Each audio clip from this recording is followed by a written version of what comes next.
అయిన కొద్దిసేపటికే కూలిపోయింది. A171 విమానం 242 మంది ప్రయాణికులతో ఉండగా విమానాశ్రయం నుండి బయలుదేరిన కొన్ని నిమిషాలకే కుప్పకూలింది. మధ్యాహ్నం 1 గంట నుంచి 2 గంటల మధ్య ఈ ప్రమాదం జరిగింది. విమానం తక్కువ ఎత్తులో ఎగురుతూ ఎత్తుకు చేరుకోవడానికి ఇబ్బంది పడుతోన్న వీడియోలో మధ్యాహ్నం 1 గంట 38 నిమిషాలకు విమానం నేలను ఢీకొట్టి పేలిపోయింది. విమానం టేకాఫ్ అయిన వెంటనే తక్కువ హైట్లో ఎగురుతుండడంతో ప్రమాదానికి కారణమని భావిస్తున్నారు.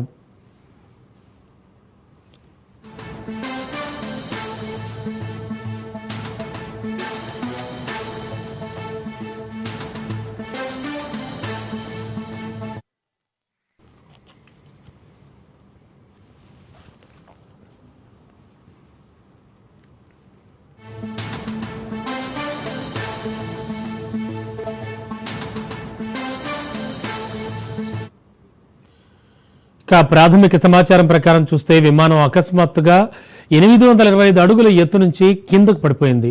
అహ్మదాబాద్ లండన్ గ్యాట్విక్ సేవలు అందిస్తున్నటువంటి ఫ్లైట్ A171 ప్రమాదానికి గురైందని ఎయిర్ ఇండియా ఒక ప్రకటన విడుదల చేసింది.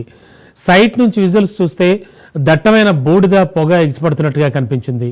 2 డజన్లకు పైగా అంబులెన్సులు ఘటనా స్థలికి చేరుకున్నాయి. గాయపడ్డ అనేక మంది ప్రయాణికులకు ఇప్పటికే సమీపంలోని ఆసుపత్రులకు తరలించారు. ప్రమాదం జరిగిన ప్రదేశంలో వైద్య అగ్నిమాపక బృందాలు పనిచేస్తున్నాయి. అత్యవసర సేవలకు అంతరాయం లేకుండా విమానాశ్రయం చుట్టుపక్కల ప్రమాద ప్రాంతానికి దారితీసే యాక్సిస్ మార్గాల్ని అధికారులు మూసివేశారు. ఘటనా స్థలి చుట్టూ రద్దీని నియంత్రించడానికి ట్రాఫిక్ మళ్లించారు.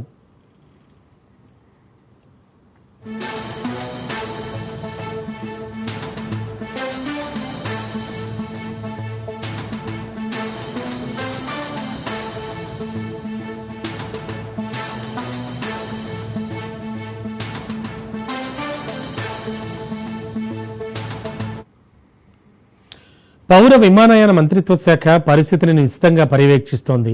ఘటన జరిగిన వెంటనే కేంద్ర విమానయాన శాఖ మంత్రి రామ్మోహన్ నాయుడు ఒక ప్రకటన విడుదల చేశారు.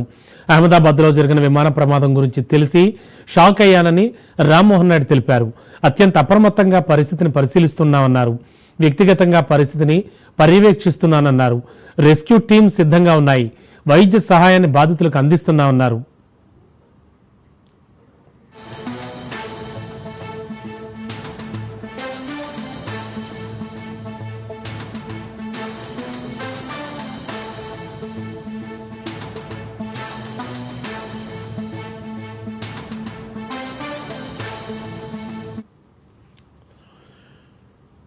అహ్మదాబాద్ విమానాశ్రయం నుంచి బయలుదేరేటప్పుడు కూలిపోయిన A171 విమానం సాయంత్రం 6 గంటల 25 నిమిషాలకు లండన్ గ్యాట్విక్ లో ల్యాండ్ కావాల్సి ఉంది.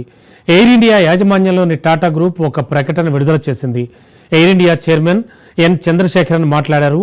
అహ్మదాబాద్ లండన్ గ్యాట్విక్ లో నడుస్తున్న ఎయిర్ ఇండియా ఫ్లైట్ 171 ఈ రోజు విషాదకరమైన ప్రమాదంలో చిక్కుకుందని చెప్పడానికి చింతిస్తున్నా.